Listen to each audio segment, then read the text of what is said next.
All right. It's been going on for a couple of days now. Carol Sanchez has been found, and pretty much she planned her own kidnap. It was a huge hoax. She confessed to the public that this was a hoax in order for her to be away from her mother that was being very overprotective. Now, the whole initial situation was that her mother wanted her, they was going to move to Honduras. Okay, now this is a 16-year-old woman, probably a junior in high school, getting ready to go to prom next year, probably the peak of her life. We don't know what's going on in her household. So I want to say the initial motivation is that the fact that she lives in the United States of America, that she realized the opportunities that she have compared to Honduras, it's completely different. Like, she can be able to go to school. She's not too much in poverty. And I looked this up. In Honduras, at least about 1 in 5 people who lives there are in extreme poverty. 66% of people in Honduras in poverty. And she felt like, hey, it's really no main reason for me to live there. Like, why should I go there? Because this is your heritage, this is something that you want to do. And I felt like I had to change new schools, I got to get a new group of friends, a new environment. And we usually, a lot of women, they socially adapt to their environment.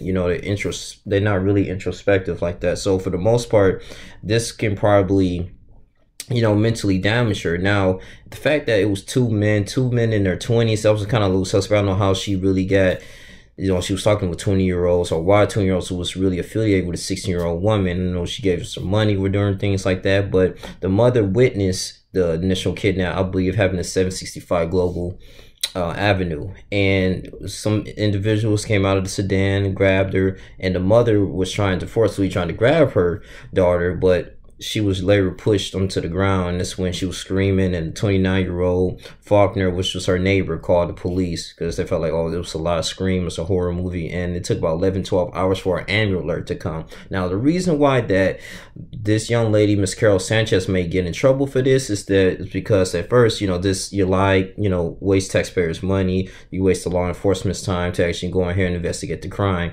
Then on top of that too, is that, I believe it's not child endangerment, but you're running away from home. Usually when kids run away from home, adolescents, they tend to go to detention centers, or they tend to go to juvenile centers.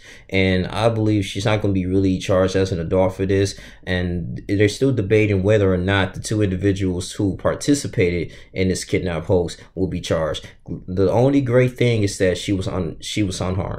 She wasn't harmed. They dropped her off at the park, and she was later reunited with her family. But it goes into the show you, I just believe that she's being grateful, and she's starting to realizing the opportunities that she have here in America, that she can be able to go to school, she can make something out of herself, and she will be away from so much crime that goes on in Honduras compared to the Bronx that she lives in. Even though the Bronx in certain areas is really not the best place to reside and raise a family, but hey, she's going to take some of the bad and just rock with her life and compare it to the bad that she came from in life. So, I mean, at the end of the day, the only thing is that, the sucks part is that you can't really make your own decisions, especially when you're under the primary guardianship of an adult, man. The adult gonna make all the decisions. They're the head of the house, and especially if you're under the age of 18, you can't really make your decision under the court of law. I just really believe this may be a little bit over dramatic for her to stage a kidnap, because a lot of children, a lot of kids and young girls become missing all the time. Sex trafficking is huge. So I can kind of imagine what the mother must be going through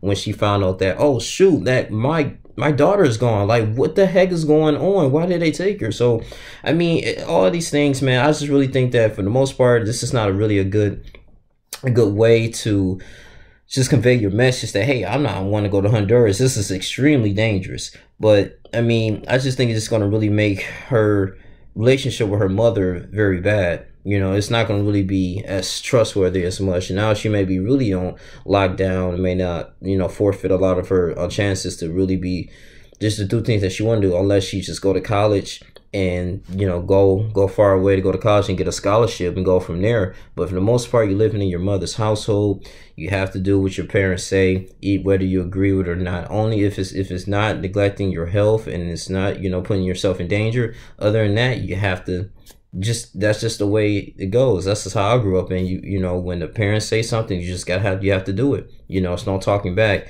And I just think that, you know, hopefully she's not being abused in the family. You know, I'm pretty sure they're going to do another investigation. Like, okay, you know, what is the primary motivation for you to set up this hoax?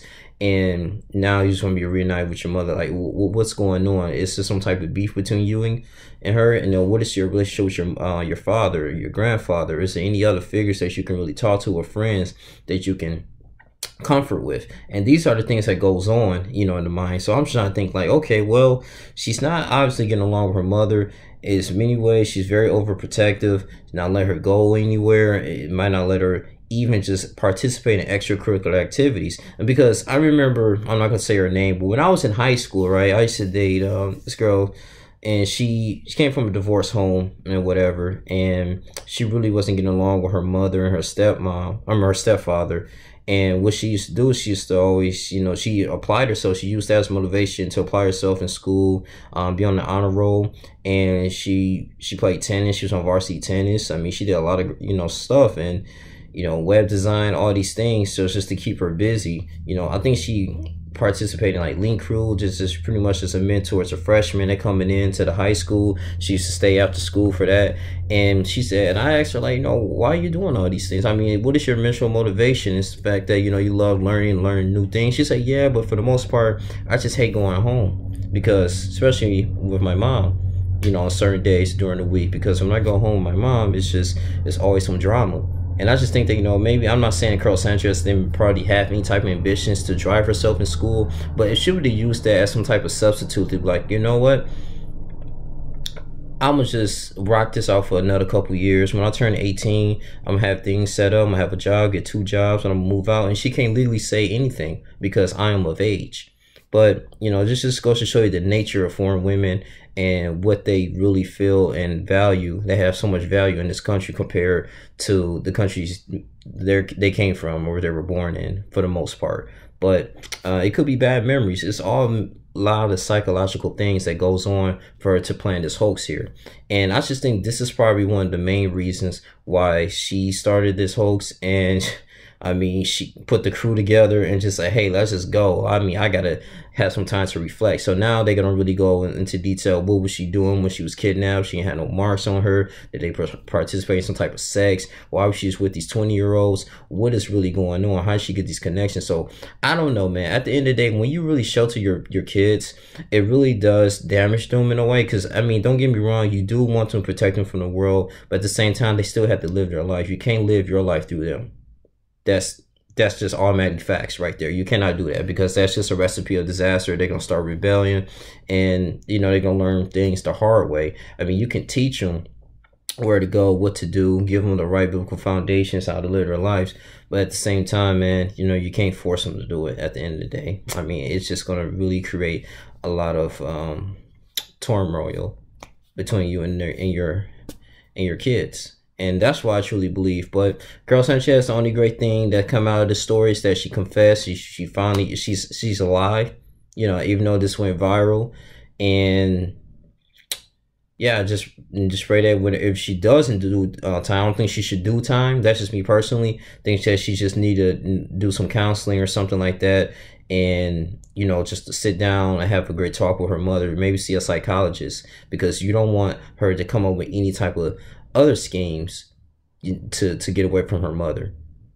So it could be verbal abuse. It could be many other things that goes on, though. But this is how I feel like, you know, when people try to get out of the black community, to do all these things to get out of it, because they feel like, you know, I mean, why would I invest into something and stay into a culture that doesn't appreciate me, doesn't appreciate being different? And you always got to be categorized in being something different. I mean, being the same, you know, just thug mentality and all this crazy stuff, man. You're not feeling welcome. So, you know, you be successful and you don't really want to come back. You know, you stay in other communities and mix with other races, and you start to understand like how your money, that you being very successful, other people of different races accept you for who you are and your talents.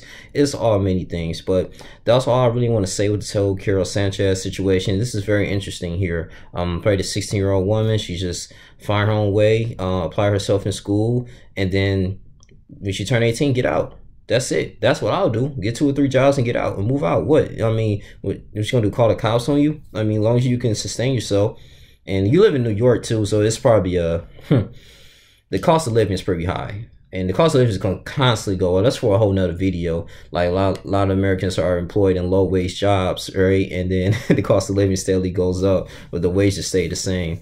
It's kind of ridiculous, man. So you don't have any type of certifications or degrees. It's going to be kind of hard out here, especially the type of degree that you invest in. But that's all I really want to say is this Carol Sanchez situation, man. It's kind of crazy though, but it's not too surprising, man. Because I remember growing up in school, people used to have foster home parents. They used to hate it there and run. I had a cousin who used to always run away from home, come to our house just to get some comfort.